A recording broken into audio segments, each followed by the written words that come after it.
সবাইকে স্বাগত জানাচ্ছি ঘরকন্নার সহজ পাঠে। যেদিন আমি অনেক পরিশ্রম করি সেদিন আমার খুব ভালো মন্দ খেতে ইচ্ছা করে, কিন্তু সেদিন সময়ও থাকে কম। তাই এই খুব চটজলদি ছটপট চিকেন বিরিয়ানিটা আমি বানাই। তো চলুন দেখি কীভাবে বানাই। এখানে আদা, রসুন এবং পেঁয়াজের পেস্ট আছে প্রায় 3 চা চামচের মতো। তাতে দিয়ে দিচ্ছি 4 চা চামচের মতো টক দই, দিয়ে দিচ্ছি 1 চা চামচের মতো বাদাম বাটা। এই ধরনের বিরিয়ানি বা রোস্টে কিন্তু বাদাম বাটা খুবই দরকার, খুবই স্বাদ বাড়িয়ে দেয়। আর নিয়ে নিচ্ছি বিডির যে বিরিয়ানি মশলা আছে সেটা। এখানে লেখা 1 কেজি মাংসের জন্য পুরো 1 প্যাকেট, কিন্তু আমি আমার অভিজ্ঞতা থেকে জানি যে এখানে মশলা অনেক বেশি, তাই আমি অর্ধেক প্যাকেট দিলাম। আর দিয়ে দিলাম লবণ এবং চিনি স্বাদ মতো। চিনিটা সামান্য, জাস্ট ঝালের টেস্টটা ব্যালেন্স হয় এতে। এরপর খুব ভালো করে এটা মিক্স করে নিলাম। নিয়ে নিচ্ছি পেঁয়াজ 1 কাপের মতো, আর 600 গ্রামের মতো এখানে আছে চিকেনের ব্রেস্ট পিসের বড় বড় পিস করা মাংস। যে কোনো মাংস নেওয়া যায়, আমি আজকে এটা দিয়ে করছি, এতে খুব তাড়াতাড়ি হয়ে যাবে। তারপর 1 কাপ পেঁয়াজ কুচি আমি বেরেস্তা করে নিচ্ছি। বেরেস্তা হয়ে গেলে এখানে মশলাটা দিয়ে দিচ্ছি।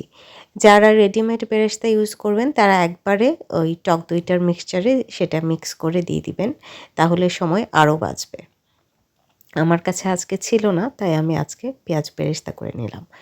তারপর দিয়ে দিচ্ছি একটুখানি টমেটো সস।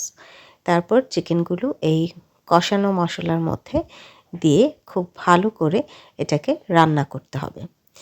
তো যেরকম বলছিলাম যে বিরিয়ানি, রোস্ট বা এই ধরনের শাহি খাবারে টেস্ট বাড়ানোর জন্য 3টা উপাদান অবশ্যই ইউজ করতে হবে। একটা হলো পেঁয়াজ বেরেস্তা, দ্বিতীয়টা হলো বাদাম পেস্ট, যে কোনো বাদাম পেস্ট, তৃতীয়টা হলো টক দই।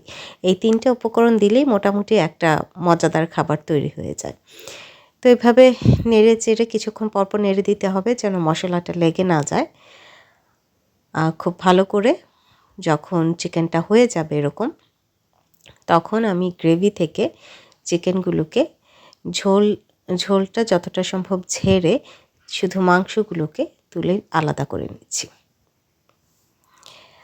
অনেকে এটার মধ্যেই আলাদা করে পোলাও রান্না করে তারপর মিক্স করেন, পানি দেন। আমার কাছে অনেক ঝামেলা লাগে। আমি এভাবে রান্না করলে আমার কাছে বেশি ইজি লাগে।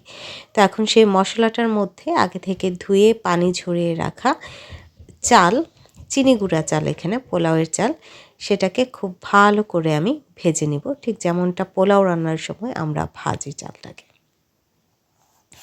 খুব ভালো করে চালটাকে ভাজতে হবে, তা না হলে বিরিয়ানিটা নরম হয়ে যাবে, ঝরঝরা হবে না। আচ্ছা, এখানে কিন্তু আমি 1 চামচ ঘিও ব্যবহার করেছি ফ্লেভারের জন্য। তারপর আমি 1.5 কাপ পোলাওয়ের জন্য 3 কাপ পানি এবং দুধ একসাথে মিলে পুরো 3 কাপ হয়েছে, এই পরিমাণে আমি দিয়েছি গরম পানি এবং অল্প একটু দুধ।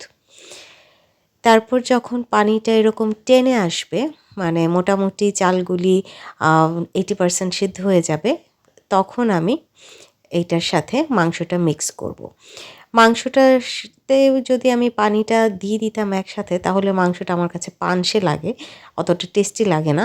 এইভাবে রান্না করলে আমার কাছে মনে হয় যে বেশি টেস্টি হয়। তো এখন এটা মিক্স করে 10 মিনিট একদম লো হিটে আমি দমে দিব। দেখতে পাচ্ছেন ঢাকনার ফুটটাও বন্ধ করে দিয়েছি। বাস, চিকেন বিরিয়ানি কিন্তু রেডি। আর যেহেতু আমি চিকেনের বুকের মাংস ইউজ করেছি আজকে, তাই এটা রান্না করতে আরও কম সময় লেগেছে এবং খুবই চটজলদি সহজ একটা চিকেন বিরিয়ানি যে কেউ রান্না করতে পারবে। এই তো সালাদের সাথে গরম গরম খেতে দারুণ।